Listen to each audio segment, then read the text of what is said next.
If the Garden of Eden was not a real place, then why would the author give us coordinates of its location? Again, it would not be relevant at all, but everything that's in the Bible is in there for a reason. Now, let me stop there for just a second.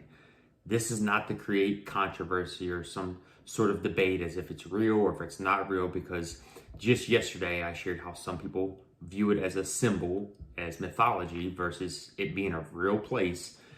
I didn't state my opinion on it, but of course someone comments that if it's not real, then the Bible is not real, that it's not accurate, that we can't trust it.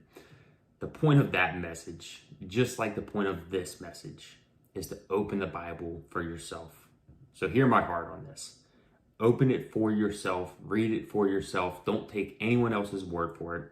Read it the best and try to understand it to the best of your ability, but also surround yourself with people who are also pursuing God's word, who are also providing resources. It's all over the internet.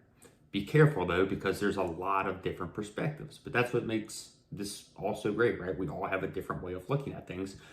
We are all not going to see things the same, with the same perspective, the same lens.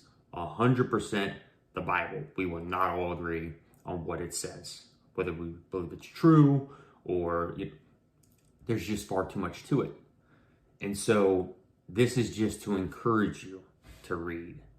I was taught that Eden was a real place, and it makes sense to me because, again, why would the author put in a location as far as what was surrounding it? These 4 rivers that we read about, 2 of which we know for a fact were real, and the lands that were around it.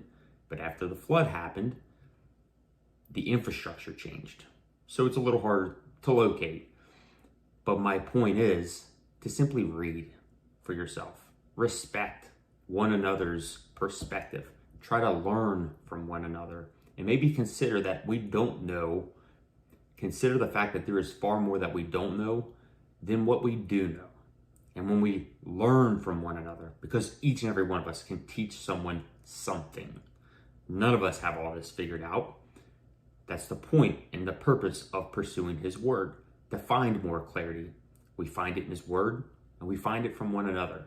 Let everything be your teacher.